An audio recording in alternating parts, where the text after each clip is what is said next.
예, 더불어민주당 안산시가 국회의원 양문석입니다. 오늘 살인동포법과 관련해서 좀 조속한 입법을 촉구하기 위해서 저희들이 오늘 기자회견을 합니다. 참석자를 소개해드리겠습니다.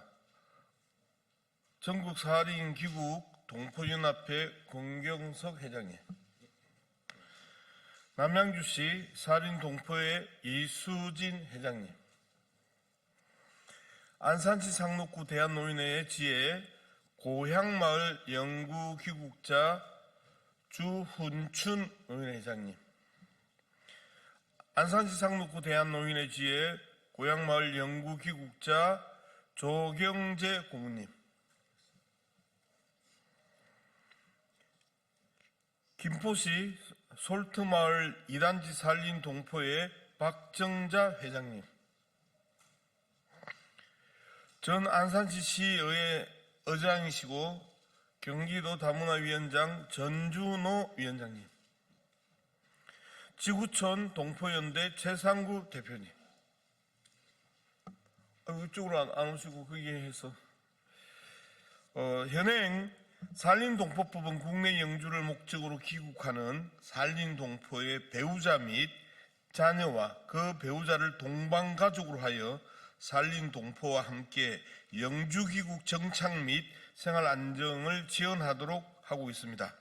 그러나 현행법에 따르면 살린동포는 1945년 8월 15일까지 살린에서 출생하였거나 이주한 한인으로 이미 고령으로 사망한 경우가 많습니다. 이 경우 그 가족들은 살린동포와 함께 귀국해야 하는 동반가족의 조건을 채우지 못하여 국가의 지원을 받지 못하고 있습니다.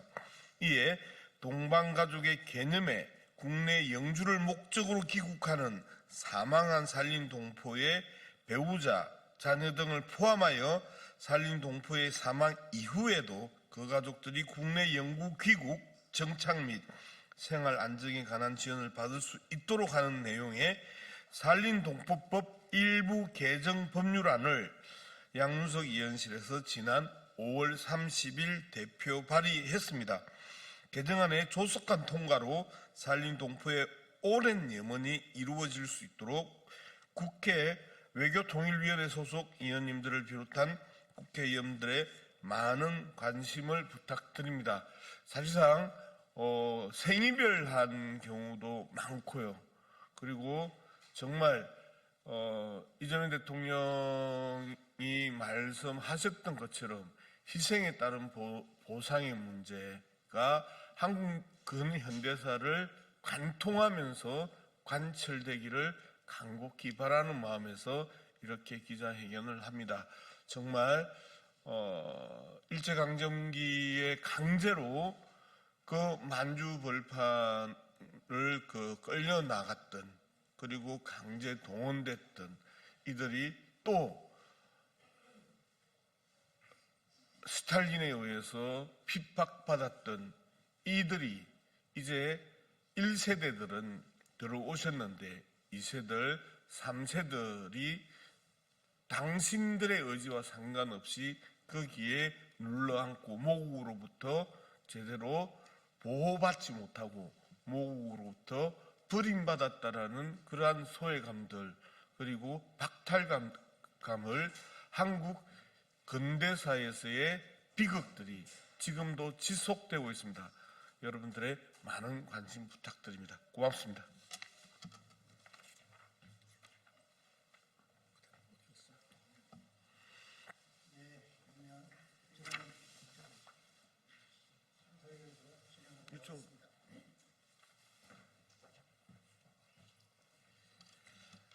오늘 이 자리를 만들어주신 국회 그리고 양문석 의원님께 감사드립니다.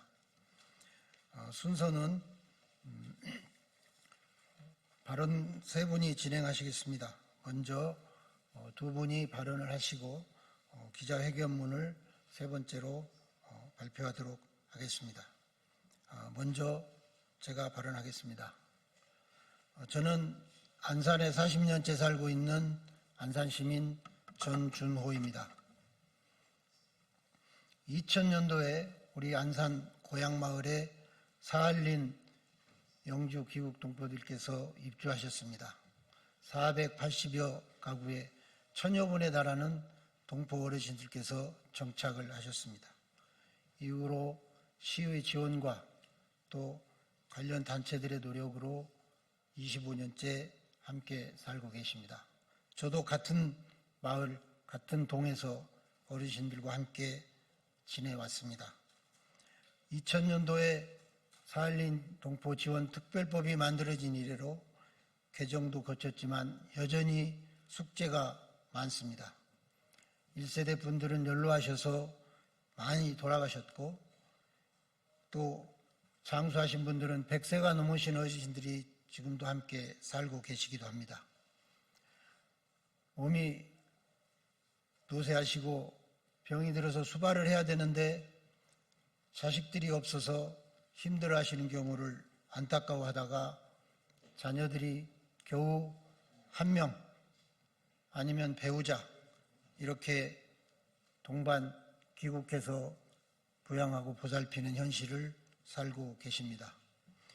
지난 5월 30일 양문석 국회의원을 비롯한 10분의 국회의원께서 개정안을 발의해 주셨습니다.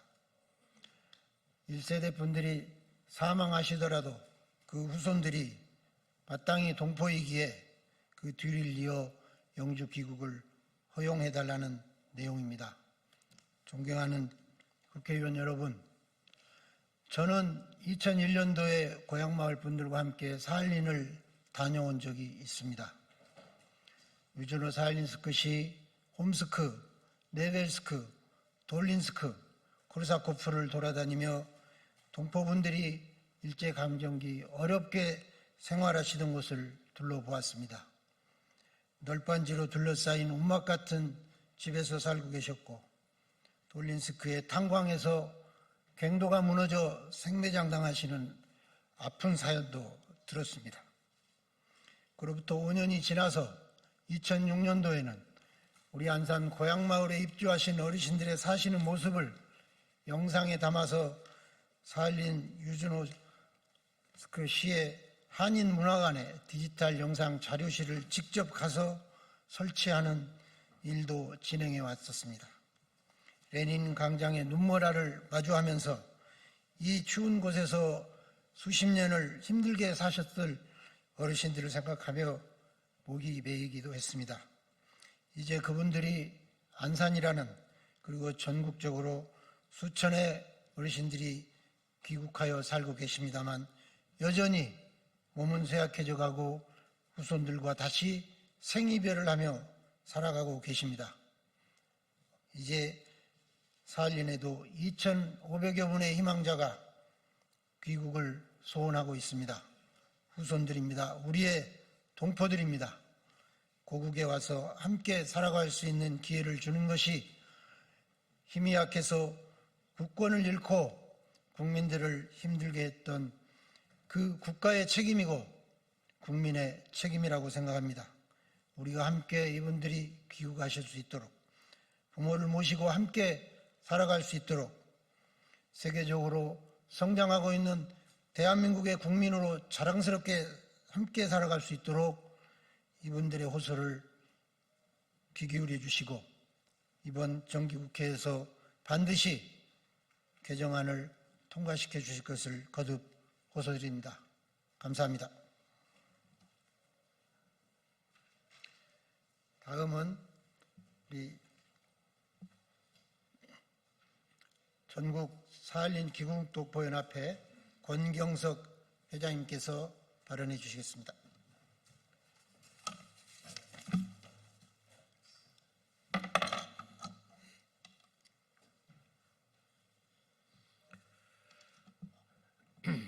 전국 사할린 귀국동포연합회 회장 권경석입니다. 20대 국회에서 2020년 4월 30일 사할린 동포 지원에 관한 특별법안이 국회 본회의를 통과하고 2020년 5월 26일 법률로 지정되어 2021년 1월 1일부터 시행되었습니다.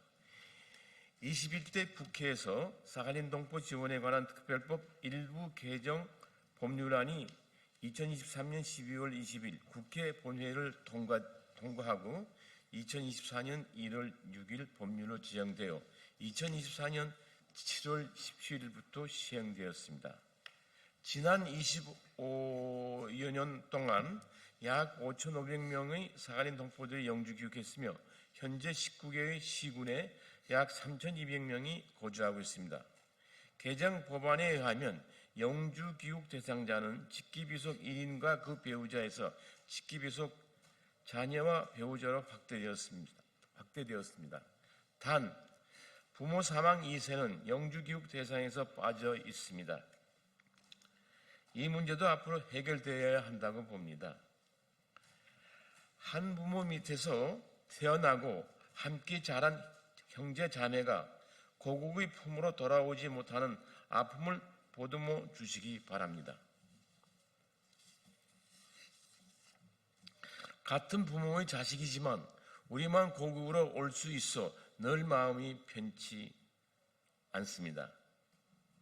사할린 동포법이 시행될 때 부모가 사망한 2세들이 차별 없이 들어올 수 있도록 국회도 찾아가고 기회가 있을 때마다 이야기를 했습니다. 또한 2028년부터 1세와 배우자, 장애와 자녀로 영주교육 대상이 확대되었는데 1세와 함께 온 2세 배우자 중 1세 사망 후 홀로 남아 외롭게 지내는 분들이 상당수 있습니다. 이분들 자녀 역시 영주교육 대상이 아닙니다. 다른 집 자녀들이 오는 것을 보면서 홀로 사는 이분들은 상대적으로 더 박탈감을 느낍니다. 이미 고령화된 이분들을 위해서라도 법 개정이 신속하게 되기를 바람하지 않습니다. 저희들은 2025년 5월 30일 양문석 국회의원님께서 대표 발의한 사할린 동포 지원에 관한 특별법 일부 개정안이 국회 본회의를 통과되길 간절히 바라며 부모 사망 2세의 영주교육 문제를 해결해 줄 것을 간곡하게 당부드리는 바입니다. 감사합니다.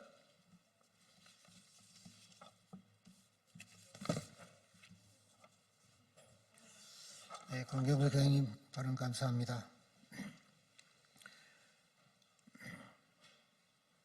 마지막으로 이수진 우리 남양주시 사할린 동포회장께서 사할린 한인협회를 대리하여 입장문을 발표하도록 하겠습니다.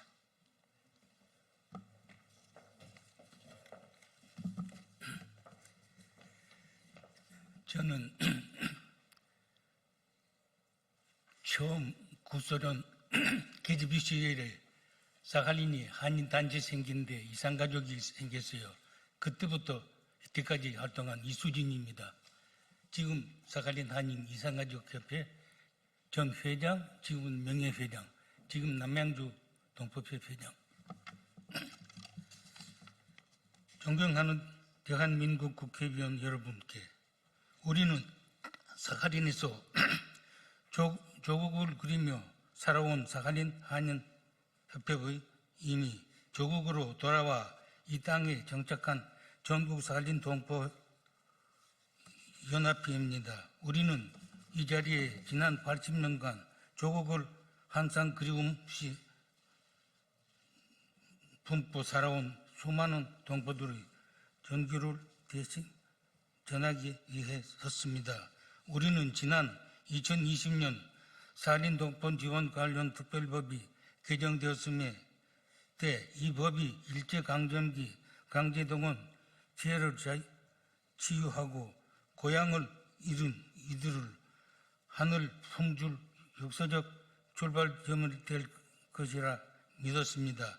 그러나 이 법이 품고 있는 지명적인 독소 조항으로 인해 또 다른 상처가 깊어지고 있음을 목도하며 비통한 심정을 금할 수 없습니다.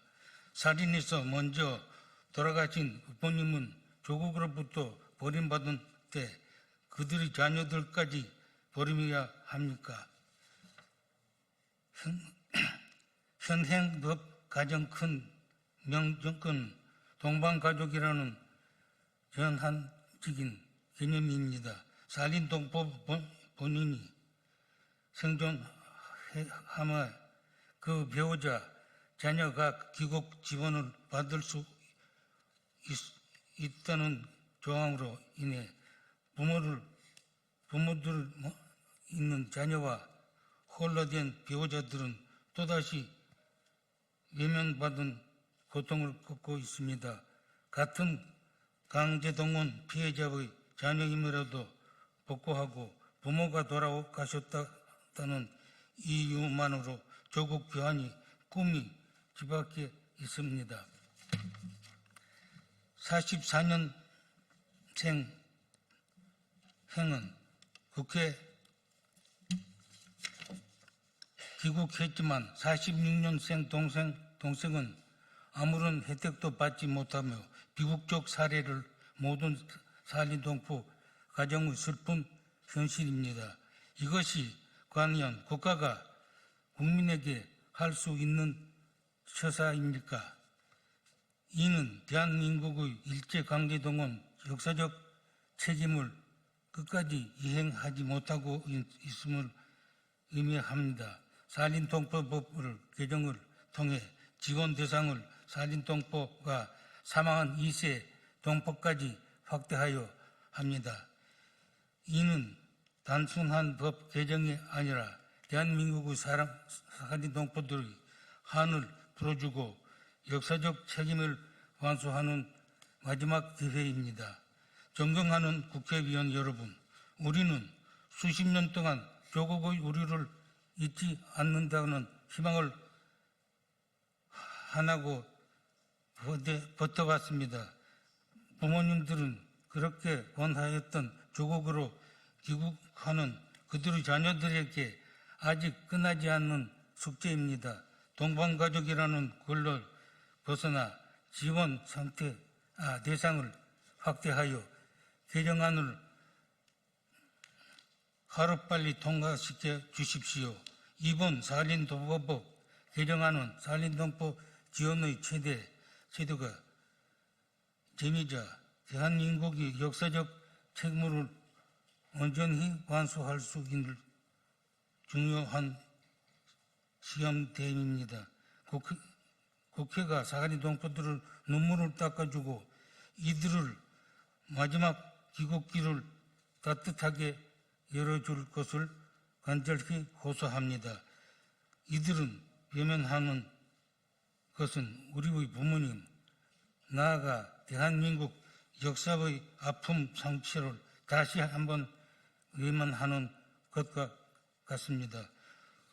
우리의 건강한 호소에 귀 기울여 주시길 바랍니다.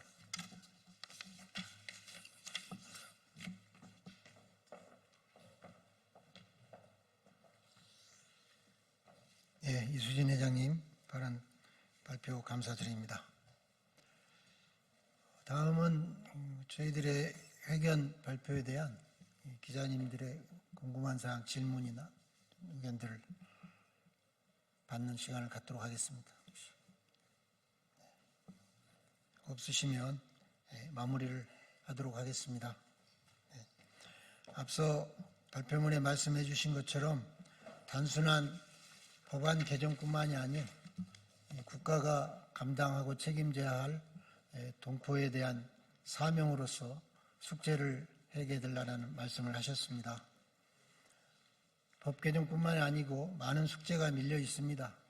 저해 동포에 대한 여러 가지 정부 차원의 시스템도 바뀌어져야 되고 2세, 3세들의 교육 성장 환경도 바뀌어져야 하고 입국 절차를 통한 비자 문제에서부터 여러 가지 또 복지부의 복지 문제 이것도 숙제가 많이 있습니다.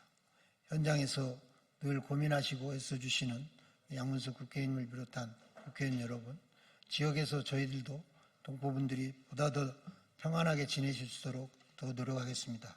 거듭 함께 자리하신 기자님 여러분 그리고 국회의원 여러분 이분들의 소망을 해결해 주시기를 바라면서 회견을 마치도록 하겠습니다. 감사합니다.